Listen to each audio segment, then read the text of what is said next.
Hello everyone, আজকে আমরা দেখব দি অ্যাপোথেকারি ডায়েরিজ সিজন 1 এর 11 নম্বর পর্বের এক্সপ্লেনেশন। তাহলে আর দেরি কেন, চলো শুরু করা যাক আজকের এক্সপ্লেনেশন। আর হ্যাঁ, ভিডিওটা লাইক আর চ্যানেলটা সাবস্ক্রাইব করতে একদম ভুলো না কিন্তু। এপিসোডের শুরুতেই আমরা দেখি মাও মাও সরাসরি চলে গেছে লেডি আডুওর প্রধান পরিচারিকা ফেংমিং এর কাছে। তার উদ্দেশ্য একটাই, সব রহস্যের জট খোলা। মাও মাও এর হাতে একটা বাক্স, আর সেই বাক্সটা দেখেই ফেংমিং এর মুখটা ফ্যাকাশে হয়ে যায়। সে বুঝতে পারে যে মাও মাও সব জেনে গেছে, তাই আর কোনো নাটক না করে সে মাও মাওকে ভেতরে কথা বলার জন্য ডেকে নেয়। ভেতরে ঢুকেই মাও মাও দেখে যে ঘরের সব জিনিসপত্র গোছানো। এটা দেখেই মাও মাও এর চতুর মন বুঝে যায় যে ফেংমিং এখান থেকে পালানোর প্রস্তুতি নিচ্ছে। সে সরাসরি প্রশ্ন করে, আপনি এখান থেকে কবে যাচ্ছেন? ফেংমিং একটা দীর্ঘশ্বাস ফেলে বলে, তুমি সত্যিই খুব স্মার্ট। আমার গোছানো জিনিসপত্র দেখেই বুঝে গেছো যে আমি চলে যাচ্ছি। এই মুহূর্তে মাও মাও এর মাথায় সব সন্দেহ এক জায়গায় হতে শুরু করে। সে বুঝতে পারে নতুন বছরের জন্য যে রাজপ্রাসাদে এত পরিষ্কার পরিচ্ছন্নতা চলছিল তা আসলে নতুন উপপত্নীর আগমনের প্রস্তুতি। কারণ লেডি আডুওকে এবারই রাজপ্রাসাদ ছেড়ে চলে যেতে হবে। আর ঠিক তখনই মাও মাও এর মনে সবচেয়ে বড় প্রশ্নটা আসে। সে ফেংমিংকে সরাসরি জিজ্ঞাসা করে, লেডি আডুও আর কখনো মা হতে পারবেন না, তাই না? ঠিক কি হয়েছিল তার ডেলিভারির সময়? ফেংমিং প্রথমে রেগে গিয়ে বলে, এই ব্যাপারে তোমার কোনো অধিকার নেই কথা বলার। কিন্তু মাও মাও সাথে সাথে তার ট্রাম্প কার্ডটি খেলে। সে বলে, ডাক্তার লুওমেন আমার বাবা, আর তিনি ওই ডেলিভারির সাথে যুক্ত ছিলেন। এই কথা শোনার সাথে সাথে ফেংমিং এর পায়ের তলার মাটি সরে যায়। সে ভয়ে চমকে ওঠে। মাও মাও এবার তার অসাধারণ বুদ্ধিমত্তা দিয়ে সেই ভয়ঙ্কর রাতের ঘটনাটি বর্ণনা করতে শুরু করে, যেন সে নিজের চোখে সবটা দেখেছে। সে বলতে থাকে, সেদিন দুর্ভাগ্যবশত সম্রাজ্ঞী এবং উপপত্নী আডুও দুজনের ডেলিভারি একই সময় শুরু হয়েছিল। সম্রাজ্ঞী হওয়ার কারণে স্বাভাবিকভাবেই তাকে বেশি গুরুত্ব দেওয়া হয়। এর ফলে লেডি আডুওর ডেলিভারি দেরিতে হয় এবং তার সন্তানের জন্মের কিছুক্ষণ পরেই বাচ্চাটি মারা যায়। মাও মাও ফেংমিং এর দিকে তাকিয়ে বলে, আর আপনি সেই মৃত্যুর জন্য নিজেকে দায়ী মনে করেন, কারণ বাচ্চাটির দেখাশোনার দায়িত্বে আপনিই ছিলেন। ফেংমিং কাঁপা গলায় বলে, তোমার বুদ্ধির তারিফ করতে হয়, তুমি এত কিছু জেনে গেছো, কিন্তু তুমিও তো সেই জালিয়াত লোকটারই মেয়ে যে সেদিন লেডি আডুওকে সাহায্য করতে পারেনি। মাও মাও শান্তভাবে জবাব দেয়, সবাই মনে করে বাচ্চাটির মৃত্যু বিষাক্ত মেকআপ পাউডারের কারণে হয়েছিল, কিন্তু এটা সত্যি নয়। আমার বাবাই সেই পাউডারের ওপর নিষেধাজ্ঞা জারি করেছিলেন, যাকে আপনি জালিয়াত বলছেন। এরপর মাও মাও সেই বাক্সটা খোলে, তার ভেতর থেকে একটি শুকনো ফুল বের করে সে বলে, বাচ্চাটির মৃত্যুর আসল কারণ হলো এই ফুল। সে ব্যাখ্যা করে, এই ফুলের রস বিষাক্ত, কিন্তু আপনি সেটা জানতেন না। আপনি ভেবেছিলেন বিষহীন মধু বাচ্চার জন্য উপকারী হবে, তাই আপনি এই ফুলের রসের সাথে মধু মিশিয়ে বাচ্চাকে খাইয়েছিলেন। কিন্তু আপনি এটা জানতেন না যে শিশুদের জন্য মধুও বিষাক্ত হতে পারে। আপনার এই ছোট্ট ভুলের কারণেই লেডি আডুওর বাচ্চাটি মারা যায়। মাও মাও আরও বলতে থাকে, আপনি এই সত্যিটা সবার থেকে লুকিয়ে ফেলেন, আর আমার বাবার ওপর সমস্ত দোষ চাপিয়ে দেওয়া হয়, যার ফলে তাকে ইনার প্যালেস থেকে বের করে দেওয়া হয়। পরে যখন আপনি জানতে পারেন যে মধু শিশুদের জন্য প্রাণঘাতী, তখন আপনি বুঝতে পারেন যে বাচ্চাটির মৃত্যুর জন্য আপনিই দায়ী। আর সেদিন থেকে আপনি এই সত্যিটা লেডি আডুওর কাছ থেকে লুকিয়ে রেখেছেন, কারণ আপনি চান না তিনি জানুন যে তার সন্তানের মৃত্যুর কারণ আপনি। মাও মাও এখানেই থামে না, সে আরো বলে, আপনি সেই মাস্টারমাইন্ড যিনি লেডি লিশুকে মারার চেষ্টা করেছিলেন। মাও মাও এবার দুটি ঘটনাকে এক সুতোয় বাঁধে। সে ব্যাখ্যা করে, লেডি লিশু যখন ছোটবেলায় রাজপ্রাসাদে আসে তখন সে তার পরিবার থেকে বিচ্ছিন্ন ছিল। অন্যদিকে লেডি আডুও তার সন্তানকে হারিয়ে আর কখনো মা হতে পারতেন না। এই দুজনের মধ্যে ধীরে ধীরে মা মেয়ের মতো একটি সম্পর্ক গড়ে ওঠে। এই জন্য আপনি ভয় পেয়ে যান যে এই সম্পর্ক গভীর হলে হয়তো কোনোদিন লেডি আডুও তার সন্তানের মৃত্যুর আসল সত্যিটা জেনে যাবে।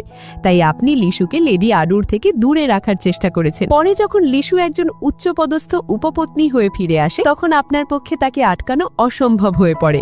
তাই গার্ডেন পার্টির দিন আপনি লিশুর সুপে বিষ মিশিয়ে দেন এবং এমনভাবে ষড়যন্ত্র করা হয় যাতে সবাই ভাবে যে লিশুর মৃত্যু মধুর অ্যালার্জির কারণে হয়েছে, কারণ আপনি জানতেন যে লিশুকে ছোটবেলায় ডাক্তার মধু খেতে বারণ করেছিল। সব সত্যি সামনে আসার পর ফেংমিং ভেঙে পড়ে এবং মাও মাওকে জিজ্ঞাসা করে, তুমি এখন আমার কাছে কি চাও? মাও মাও শান্তভাবে উত্তর দেয়, আমাকে লোভ দেখানোর চেষ্টা করে কোনো লাভ নেই, এটা আপনি ভালো করেই জানেন। এরপর ফেংমিং জানালার পাশে গিয়ে লেডি আডুওর সাথে কাটানো মুহূর্তগুলো মনে করে কান্নায় ভেঙে পড়ে। সে নিজের ভুলের জন্য নিজেকে দোষারোপ করতে থাকে। মাও মাও ফেংমিং এর কষ্টটা অনুভব করার চেষ্টা করে। সে ভাবে এই মহিলাটি নিজের বিয়ে বা ব্যক্তিগত জীবনের স্বপ্ন জলাঞ্জলি দিয়ে শুধু লেডি আডুওর জন্য জীবনটা উৎসর্গ করেছে। মাও মাও ভাবে, আমি কারো এত কাছের নই, তাই হয়তো আমি ওর মনের কষ্টটা পুরোপুরি বুঝতে পারবো না, কিন্তু আমি যদি মাস্টার জিনশিকে সবটা জানাই তাহলে ওনার মৃত্যুদণ্ড নিশ্চিত। তখনই মাও মাও ফেংমিংকে একটি প্রস্তাব দেয়। সে বলে, আমার কাছে একটি উপায় আছে, আমি আপনার দুটি অপরাধকে মিলিয়ে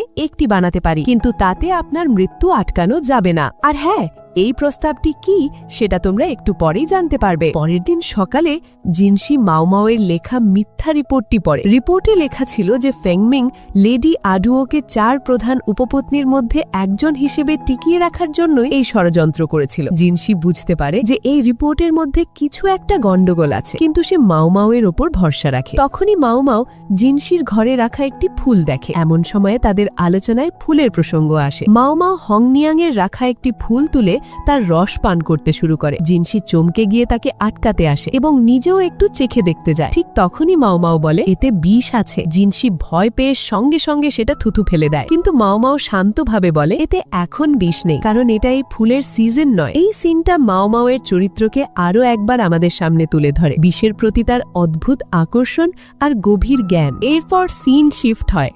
মাও মাও মনে মনে ভাবে সে ফেংমিংকে কি প্রস্তাব দিয়েছিল। প্রস্তাবটি ছিল লেডি লিশুকে বিষ দেওয়ার অপরাধ এবং আডুওর বাচ্চাকে ভুল করে মেরে ফেলার ঘটনা দুটোকে একসাথে জুড়ে দেওয়া। এর ফলে ফেংমিং তার মালকিনের কাছ থেকে বাচ্চার মৃত্যুর আসল কারণটা লুকাতে পারবে এবং নিজের জীবনটা একটা উদ্দেশ্য বা বন্ধনের সাথে শেষ করতে পারবে। এতে তার অপরাধের উদ্দেশ্য ব্যক্তিগত স্বার্থ নয়, বরং তার মালকিনের প্রতি অন্ধ আনুগত্য বলে প্রমাণিত হবে। একজন সাধারণ মেয়ে হিসাবে আমি এর থেকে বেশি কিছু করতে পারবো না। এরপর রাতে মাও রাজপ্রাসাদের প্রাচীরের ওপর বসে চাঁদ দেখতে দেখতে ভাবে ফেংমিংকে ফাঁসি দেওয়া হয়েছে আর লেডি আডুও কাল এই প্রাসাদ ছেড়ে চলে যাবেন। ঠিক তখনই সেখানে লেডি আডুও আসেন এবং মাওকে তার সাথে বসে ড্রিঙ্ক করার জন্য আমন্ত্রণ জানান। মাও খুশি হয়ে তার সাথে যোগ দেয়। লেডি আডুও বলেন, আমার ছেলে আমাকে ছেড়ে যাওয়ার পর আমি সম্রাটের উপপত্নীর বদলে তার বন্ধু হয়ে গিয়েছিলাম। আমাকে শুধু করুণা করে এই পদে রাখা হয়েছিল, তাই আমি এই দায়িত্ব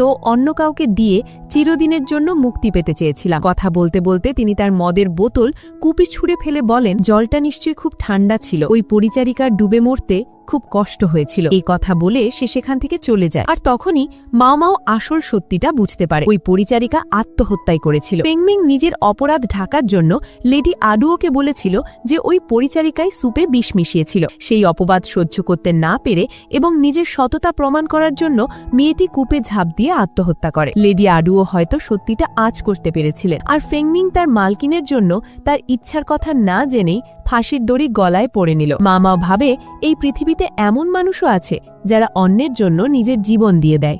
এরপর মাও সিঁড়ি দিয়ে নামার সময় হঠাৎ জিনশির গলা শুনে চমকে যায় এবং ভারসাম্য হারিয়ে সরাসরি তার ওপর গিয়ে পড়ে। দুজনেই একে অপরকে জিজ্ঞেস করে যে তারা এখানে কি করছে। এরপর শুরু হয় এক মজাদার এবং কিছুটা আবেগ ঘন মুহূর্ত। মাও যখন চলে যেতে যায়, জিনশি তাকে টেনে পাশে বসায়। মাও দেখে যে জিনশি মদ্যপান করেছে এবং ঠান্ডায় কাঁপছে। জিনশি তখন দুঃখ করে বলে, লেডি আডুও আমাকে আমন্ত্রণ করে জোর করে মদ খাইয়েছে আর তারপর নিজে কোথাও চলে গেছে। কিছুক্ষণ পর ফিরে এসে বলল যে সে এখন সন্তুষ্ট আর আমাকে বাইরে বের করে দিল। মাও মনে মনে ভাবে, উফ, এই মাতাল লোকটার সাথে এখন বসে থাকা যাবে না। সে যখনই তাকে ধন্যবাদ জানিয়ে চলে যেতে উদ্যত হয়, ঠিক তখনই জিনশি বাচ্চাদের মতো কান্নায় ভেঙে পড়ে এবং মাওকে শক্ত করে জড়িয়ে ধরে কাঁদতে কাঁদতে বলে, প্লিজ আর কিছুক্ষণ থাকো, আমাকে আরেকটু উষ্ণ হতে দাও। এই দৃশ্যটি জিনশির চরিত্রের একটি সম্পূর্ণ ভিন্ন দিক তুলে ধরে। সাধারণত শান্ত, গম্ভীর এবং প্রভাবশালী জিনশি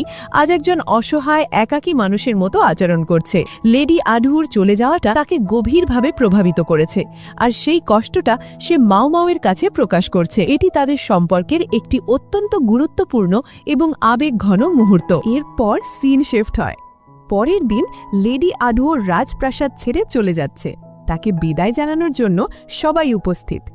মাও তাকে দেখতে দেখতে ভাবে, লেডি আডুওর চেহারার সাথে জিনশির অদ্ভুত মিল রয়েছে। যদি তারা পোশাক বদল করে নেয় তবে তাদের দেখতে একই রকম লাগবে। আর এই ভাবনা থেকেই মাও এক অবিশ্বাস্য থিওরিতে পৌঁছায়। লেডি আডুও বলেছিল তার ছেলে তাকে ছেড়ে গেছে, মারা গেছে বলেনি। এর মানে কি তার ছেলে এখনো বেঁচে আছে? হতে পারে কি আডুওর সন্তান এবং মহারানীর সন্তানের মধ্যে কোনো কারণে অদল বদল করা হয়েছিল? আডুও নিজে একজন নার্সের মেয়ে ছিলেন তিনি হয়তো চেয়েছিলেন তার ছেলে যেন মহারানীর সন্তান হিসেবে এক ভালো জীবন পায়। আর এই অদল বদলের কারণেই হয়তো আমার বাবাকে অবহেলার জন্য শাস্তি দেওয়া হয়েছিল। যদি এটা সত্যি হয় তবে এটাই ব্যাখ্যা করে যে মহারাজের ছোট ভাই জিনসি কেন এত দুর্বল স্বাস্থ্যের অধিকারী, এবং কেন লেডি আডুও এতদিন ধরে প্রাসাদে থেকে গিয়েছিলেন নিজের আসল সন্তানকে চোখের সামনে রাখার জন্য।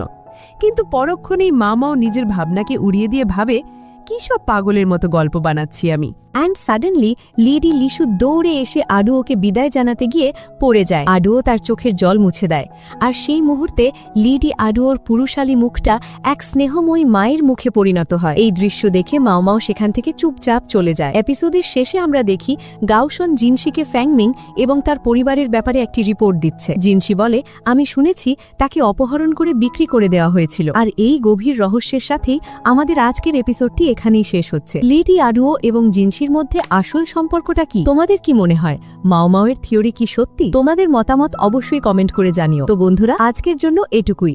দেখা হচ্ছে খুব তাড়াতাড়ি পরের এপিসোডের এক্সপ্লেনেশন নিয়ে। ততক্ষণ পর্যন্ত take care and good by.